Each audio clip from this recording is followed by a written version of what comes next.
Hello. So I love Jane Austen's writing, but she only wrote 6 books, and so sometimes I'm in the mood for her kind of writing, but there's just only so many times that I can reread Emma. So about a year ago, I went on a journey to try and find books that kind of scratch the same itch as Jane Austen, which I would qualify as having a bit of a romance, being written in the 1800s, and also making light commentary on society and like having rich interpersonal relationships. So I'm gonna share 3 titles that I think scratch the same itch and a couple honorable mentions.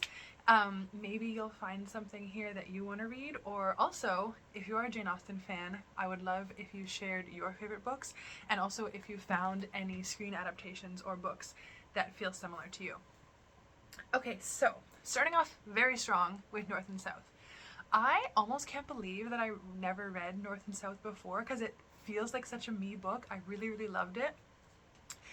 It's a little bit similar to Pride and Prejudice to me. It starts off with Margaret Hale. She's a young woman, and her family have to move from this idyllic countryside into a very smoky, busy manufacturing town. So people aren't as friendly as she's used to. They don't have the same economic level that they did in the country. So it's a lot to adjust to. But over time, she comes to make connections with people, both like people who actually work in the factory and also the upper class. And she comes to really appreciate the energy, the industry that these people have. I kind of don't relate. I would like, I kind of thought she would end up going back to the countryside in the end.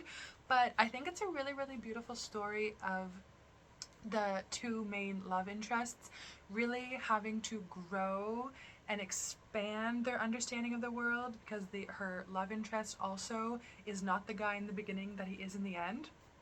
So that's why I relate it a little bit to Pride and Prejudice. It feels like they both sort of have to overcome things and then they come together. I thought the way that she wrote about certain things was very reminiscent of Jane Austen, particularly this guy who kind of wants to marry Margaret. And the way he talks, and he kind of like makes light of her love for the country and is like, oh yes, it's so scenic, and just these very little things that tell her that she wouldn't really be happy with him. Felt very Jane Austen to me. It is quite long. I think it might have been written as a serial first, and my main gripe with the book is that they fall in love and like acknowledge it to each other, and then the book ends like 2 paragraphs later. I really think that the author could have given us more time. In Pride and Prejudice, I think we get 1, if not 2 chapters after they become engaged to just tie the book up nicely. So that's my number 1 on this list. The Way We Live Now is a very strong number 2. It's by Anthony Trollope. He wrote a lot of books. I think he's more popular for the Barchester series. To me, he's very hit or miss. I've tried reading some of his books, and it's kind of a joke in my household that I was like 45 minutes into the audiobook and nothing had happened yet, so I gave up. But that was a different title. The Way We Live Now centers on the Melmotte family that have come to live in the middle of London. They're very, very rich. There's a lot of whispers about maybe their money isn't really all they say it is. And it's about all the different interconnected stories as the Melmotte family as the center. To me, there's just the right amount of different stories and they intersect very satisfyingly. There's also a really good screen adaptation of this with Matthew Macfadyen, who plays Mr. Darcy in the 2005 Pride and Prejudice. He plays a no good guy in this, so that's kind of fun to see him play a very different character.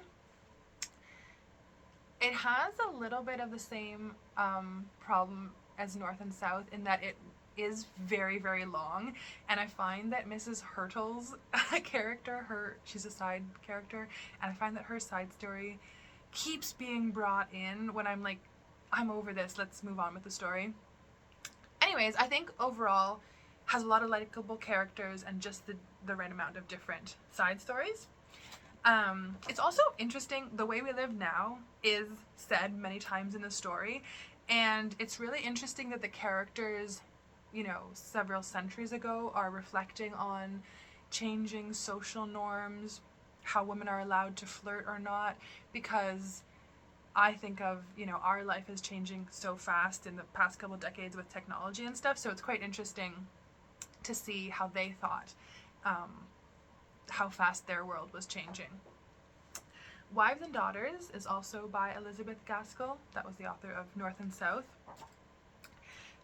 It is, in some ways, it's very Jane Austen. It focuses on a lot of female characters, but I think it suffers the most from being a serial novel, and around 3/4 of the way in, it really feels like there are side plots introduced just to make it longer. But overall, very good story, and very, very good screen adaptation. Honorable mentions: Can You Forgive Her by Anthony Trollope. So all of the first 3 novels I've read at least twice within the first year of discovering them, and I really, really enjoyed them. Can You Forgive Her, I think I might have read twice, but when I went to read it the third time, I just wasn't as into it.